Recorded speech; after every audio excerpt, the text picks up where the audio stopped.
कहानी की शुरुआत फीमेल लीड वान से होती है, जो UNICEF के हेडक्वार्टर में एक सेरेमनी अटेंड करने के लिए जाती है। वहाँ वो सबको बताती है, मैं कोरिया की एम्बेसडर और एक फाउंडेशन की डायरेक्टर हूँ। वान इस सेरेमनी में एक लड़की को सबसे इंट्रोड्यूस करवाते हुए बताती है, ये इराक वॉर की एक विक्टिम है। इस लड़की की फैमिली का मर्डर किया गया और इसे फिजिकली हरास किया गया था, इसलिए मैं इसकी मदद करना चाहती हूँ। वो एक वीडियो चलाकर सबको अपनी फाउंडेशन के बारे में जानकारी देती है। अगले सीन में कहानी का मेल लीड CEO दिखाया जाता है, जो फिलीपींस के एक होटल में जाता है, जहाँ वो कुछ लोगों को ऑब्जर्व करता है। इधर वान की सेक्रेटरी उसे बताती है, हमें इराक की एक एजेंसी से धमकी की ईमेल आई है कि वो लोग आपको मार सकते हैं। सेक्रेटरी वान से पूछती है, क्या कल फिलीपींस में होने वाली आपकी पार्टी को कैंसिल कर देना चाहिए, जिस पर वान मना कर देती है। सेक्रेटरी वान को बताती है, पार्टी में पार्क भी आएगी, जो वान की सास है। अगले दिन वान फिलीपींस के एक होटल में पहुँचती है, जहाँ एक प्रिंस आता है, जिससे वान अपना इंट्रोडक्शन करवाती है। वान प्रिंस कॉन्फ्रेंस करते हुए इंटरव्यूअर को बताती है, इराक वॉर की विक्टिम लड़की की मदद के लिए प्रिंस $5 मिलियन डोनेट करने वाले हैं। तभी वहाँ हवाइन कंपनी का वाइस चेयरमैन किम आता है, जो वॉन का पति है। किम वॉन को कोरिया की बेस्ट एम्बेसडर बनने पे कांग्रेचुलेट करता है। दूसरी तरफ CEO को देखें तो वो भी उसी होटल में था, जहाँ वॉन आई हुई थी। CEO होटल में दो आदमियों को बातें करते सुनता है कि 3 माह पहले यहाँ एक कोरियन पुलिस वाले का मर्डर किया गया था। वो आदमी दूसरे आदमी से कहता है, हमारा बॉस तब तक काम करता है जब तक उसे पैसे मिलते रहते हैं, जल्दी यहाँ कोई पैसे लेकर आने वाला है। उसकी बात सुनकर CEO होटल में सफाई करने वाले के कपड़े पहनकर उस रूम में पहुंच जाता है, जहाँ पैसे आए थे।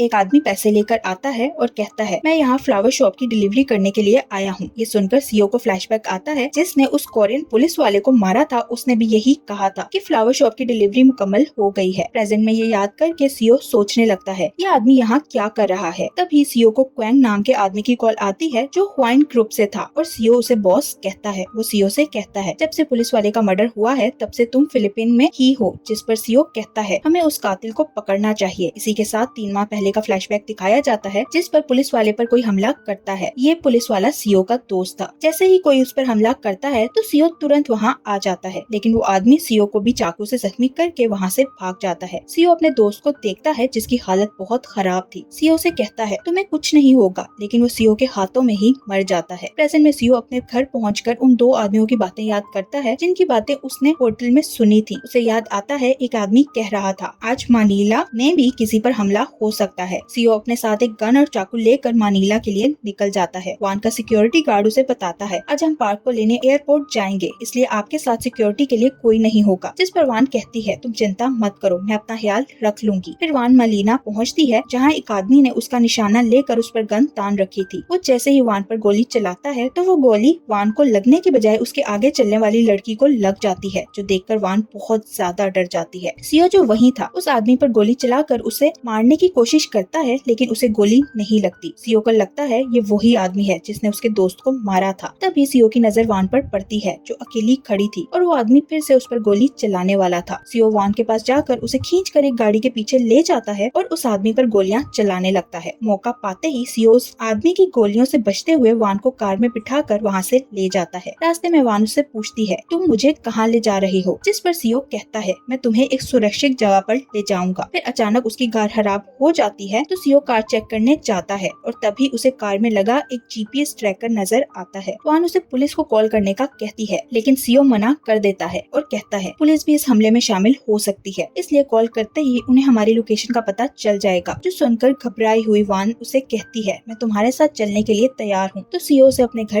ले जाता है। वहाँ वान उससे पूछती है, तुम कौन हो और क्या तुम मुझे जानते हो, जिस पर CEO कहता है, तुम कोरिया की टॉप गोल्फ प्लेयर हो, तुम्हें कौन नहीं जानता होगा। CEO उसे अपने बारे में कुछ नहीं बताता, इसलिए वान कहती है, मुझे अब यहाँ से चले जाना चाहिए, लेकिन CEO उसे रोककर कहता है, मैं तुम्हें एम्बेसी छोड़ दूंगा, जहाँ जाकर आप अपनी ऐसे किसी को कॉल करके बुला सकते हो जिस पर आप ट्रस्ट करते हो। वान देखती है CEO को एक घाव लगा हुआ था, जिसमें से खून निकल रहा था। वो CEO से कहती है, तुम्हें किसी डॉक्टर को दिखाना चाहिए, लेकिन CEO मना कर देता है। वो अपना घाव साफ करके पट्टी करने की कोशिश करता है, लेकिन नहीं कर पाता, जो देखकर वान पट्टी करने में उसकी मदद करती है। CEO वान को अपना फेस साफ करने के लिए टॉवल देता है, तो वान अंदर जाने लगती है, लेकिन उसका पाँव फिसलने के कारण वो गिरने लगती है। तो CEO उसे संभाल लेता है और खुद ही उसका फेस साफ करता है। नेक्स्ट सीन में वान CEO को कोरियन एम्बेसी में ले जाता है, जहाँ कुछ देर बाद किम भी पहुँच जाता है। किम वान को लेकर वहाँ से चला जाता है और रास्ते में उसे कहता है, मुझे पता चला तुम्हें धमकियाँ मिली थी, तो तुम्हें यहाँ नहीं आना चाहिए था। जिस पर वान कहती है, मेरे लिए मेरा काम सबसे पहले है। वान पार्क से मिलती होती है जो वान को पैसों से भरा एक बैग देती है और कहती है तुम्हें ये पैसे चाइनीज एम्बेसडर को देने हैं। तुम्हारे साथ जो हादसा हुआ इसे मीडिया में आने से रोकने के लिए पैसों से लोगों का मुंह बंद करना होगा। उसकी बात सुनकर वान मना कर देती है तो पार्क कहती है फिर मैं ये काम तुम्हारे भाई से करवा सकती हूँ क्योंकि उसे रिश्वत लेने का काफी शौक है। वान उसे कहती है मुझे इस बात की कोई चिंता नहीं, इसलिए मैं अपनी पार्टी जरूर अटेंड करूंगी और मैं नहीं चाहती आप मेरी पार्टी में आए। वान उसे धमकाते हुए कहती है अगर आप मेरी पार्टी में आई तो मैं फ्यूचर में होने वाले अपने चाइनीज बिजनेस प्रपोजल और प्रोजेक्ट्स को कैंसिल कर दूंगी। ये कहकर वान वहाँ से चली जाती है और उसके जाने के बाद वहाँ पार्क का सेक्रेटरी आता है। पार्क जिसे वान पर काफी गुस्सा था वो सेक्रेटरी से कहती है मैं चाहती हूँ तुम इसे मरवा दो। वान से किम कहता है तुम प्रेस वालों की चिंता मत करो, मैं ये सब संभाल लूंगा। वान उससे पूछती है क्या तुम्हें पार्क ने पैसे दिए हैं ताकि तुम ये मसला पैसों से सुलझा सको, तो किम हाँ कहता है। तभी वहाँ वान की सेक्रेटरी आकर उसे प्रेस कॉन्फ्रेंस का बताती है कि तैयारियां मुकम्मल हो चुकी हैं। वान मीडिया वालों को बताती है मुझे इराक की एजेंसी से धमकी मिली है और मेरी जान को खतरा है, लेकिन मैं जरूरतमंद लोगों की मदद करना नहीं छोड़ूंगी। पार्क वान की प्रेस कॉन्फ्रेंस देखकर गुस्से में टीवी तोड़ देती है। वान किम के साथ पार्टी में जाती है जहां उनका सिक्योरिटी हेड उन्हें सीईओ से मिलवाता है। सिक्योरिटी हेड उन्हें बताता है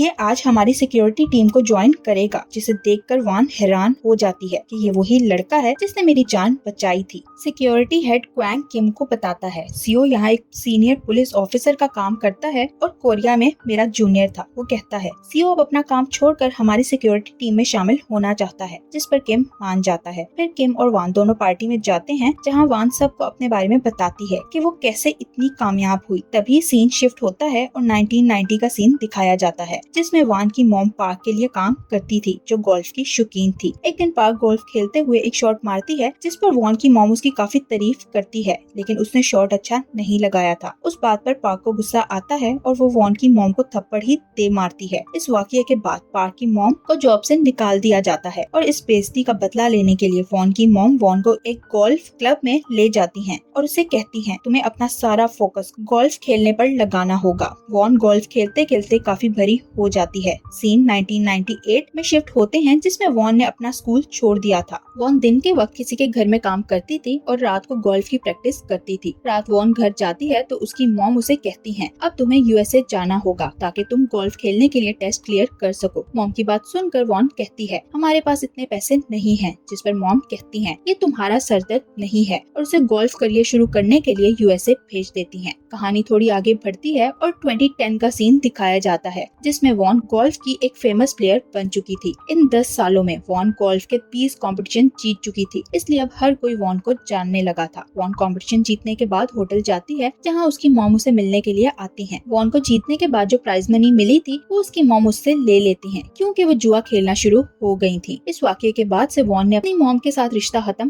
कर दिया था। प्रेजेंट में वान स्पीच देते हुए सबको बताती है प्रिंस हमारी मदद करने के लिए 5 मिलियन डोनेट करने वाला था, लेकिन मेरे साथ होने वाले हादसे के बाद वो हमें 30 मिलियन डोनेट करेंगे, जिस पर सब लोग बहुत खुश होते हैं। पार्टी में वान की दोस्त टेरा भी आई हुई थी जो किम को अपने पीछे आने का इशारा करती है। किम उसके पीछे एक रूम में जाता है जहाँ जाकर वो दोनों रोमांस करने लगते हैं, जिससे हमें पता चलता है उन दोनों का अफेयर चल रहा है। उधर पार्टी में वान से टेरा का बेटा पूछता है पार्टी कब खत्म होगी, जिस पर वान इधर उधर देखती है लेकिन उसे टेरा कहीं नजर नहीं आती। वान उसी रूम में जाती है जहाँ टेरा और किम गए हुए थे और उन दोनों को एक दूसरे के क्लोज देख लेती है। वॉन को देखते ही टेरा उसके पास आती है और उसे कहती है ऐसा कुछ नहीं है जैसा तुम सोच रही हो, जिस पर वॉन कहती है तुम दोनों को यहाँ पकड़े नहीं जाना चाहिए था। टेरा हैरान होकर पूछती है क्या तुम हमारे अफेयर के बारे में जानती थी? तो वॉन उसकी बात इग्नोर करके उसे कहती है यहाँ बहुत सारे रिपोर्टर्स मौजूद हैं, अगर किसी ने तुम दोनों को साथ देख लिया तो स्कैंडल बन जाएगा, और वहाँ से बाहर चली जाती है। उसे उदास देखकर सीओ कुछ सोचने लगता है। किम रूम से बाहर आकर पार्टी में जाने के लिए अपने हाथ वॉन की तरफ करता है तो वॉन को मजबूरन उसका हाथ पकड़ना पड़ता है, क्योंकि अगर वो ऐसा ना करती तो लोगों को शक होता। पार्टी में वॉन और किम डांस करते हैं जिन्हें देखकर टेरा को गुस्सा आता है। टेरा को देखकर सीओ सोचता है इन लोगों के बीच जरूर कोई बात हुई है। पार्टी के बाद वॉन पार्क से मिलती है जिसके पास पहले से ही टेरा मौजूद थी। उसे देखकर पार्क टेरा को वहाँ से भेज देती है। टेरा के जाने के बाद वॉन और पार्क में बहस शुरू हो जाती है, पर पार्क वॉन की हालत को देखते हुए उसे हिम्मत देने के बजाय उसे पूछती है मैंने सुना है तुम उन दोनों के अफेयर के बारे में पहले से जानती थी? क्या तुम किम को डिवोर्स देने वाली हो? वॉन उसकी बात सुनकर कहती है, मैं उसे डिवोर्स नहीं दूंगी क्योंकि इससे मेरी भी रेपुटेशन खराब होगी, लेकिन अब आपको मेरी फाउंडेशन से दूर रहना होगा। पार्क कहती है, वो सिर्फ तुम्हारी फाउंडेशन नहीं है। जिस पर वॉन उसे धमकाते हुए कहती है, अगर आप मेरी फाउंडेशन से दूर नहीं रही तो मैं किम को डिवोर्स दे दूंगी और फिर आप लोगों के साथ अच्छा नहीं होगा। वॉन होटल के बाहर जाकर ड्रिंक करने लगती है। उसे 2011 का फ्लैशबैक आता है जिसमें वॉन पहली बार किम से एक जगह पर मिली थी जहाँ किम वॉलंटियर का काम करने के लिए आया था। दोनों एक दूसरे को देखते हैं तो पहली ही नजर में एक दूसरे को लाइक करने लगते हैं। वॉन अपने भाई के साथ हवाइन ग्रुप पार्क से मिलने जाती है,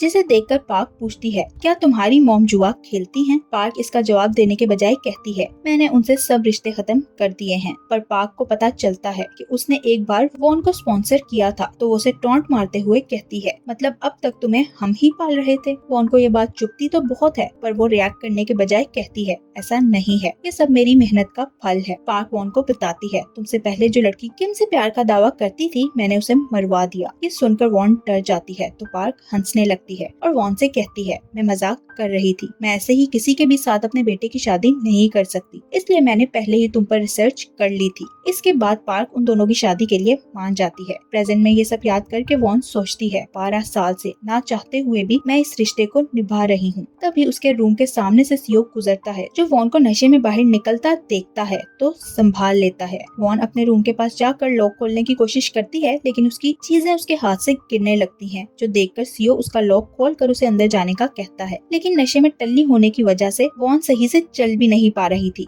वो एक बार फिर से गिरने लगती है तो सीओ उसे पकड़कर रूम के अंदर ले जाता है, पर दरवाजा बंद हो जाता है। दरवाजे के बाहर वॉन के रूम का की कार्ड पड़ा हुआ था। किम वॉन के बारे में सोचते हुए उसके रूम में जाकर नॉक करता है तो अंदर खड़ा सीओ दरवाजा खोलने लगता है, लेकिन वॉन उसे मना कर देती है। तभी किम की नजर वॉन के की कार्ड पर पड़ती है तो वो उसे उठाने लगता है। उसी वक्त क्योंग वहाँ आकर किम से की कार्ड ले लेता है और उसे बताता है, आज वॉन ने बहुत ज्यादा ड्रिंक कर रखी है, इसलिए आप उससे कल मिल लेना। जिस पर किम वहाँ से चला जाता है। उसके जाने के बाद क्योंग वॉन का की कार्ड दरवाजे के नीचे से अंदर कर देता है और कुछ देर बाद सीओ दरवाजा खोलकर वहाँ से चला जाता है। अगले दिन वॉन कोरिया जाने के लिए निकलने लगती है तो उसकी सेक्रेटरी उसे बताती है, किम हांगकांग जा चुका है। सीओ भी वॉन के साथ ही कोरिया वापस पहुँच जाता है। कोरिया आने के बाद क्योंग उसे हवाइन ग्रुप के ग्रैंड पैलेस में ले जाता है और उसे बताता है K1, P1 और Q1 की सिक्योरिटी अलग अलग है। सीओ पूछता है, इसका क्या मतलब है? तो क्योंग बताता है, K1 किंग का है जो पार्क के पास है, P1 प्रिंस का है जो किम का है और Q1 क्वीन है जो वॉन का है। वो बताता है वॉन हवाइन ग्रुप की डायरेक्टर है। सीओ को याद आता है उसने फिलीपींस में होटल के अंदर क्वेंग को एक आदमी को पैसों वाला बैग देते देखा था, इसलिए वो उससे पूछता है, तुम किम की सिक्योरिटी टीम में हो तो तुम उसके छोटे मोटे काम भी करते होगे। क्वेंग उससे कहता है, तुम मुझसे क्या पूछना चाहते हो? तो सीओ चुप हो जाता है। तभी वहाँ वैन की बॉडीगार्ड आती है और सीओ से कहती है, वैन तुमसे मिलना चाहती है। वहाँ वैन को एक फ्लैशबैक आता है जिसमें किम के डैड जो हवाइन ग्रुप के चेयरमैन थे, उन्होंने वैन से कहा था, मुझे तुम पर सबसे ज्यादा विश्वास है, इसलिए मैं उम्मीद करता हूँ तुम हवाइन ग्रुप की मेंबर बनी रहोगी। प्रेजेंट में ये याद करके वैन सोचने लगती है कि किम के डैड ने ऐसा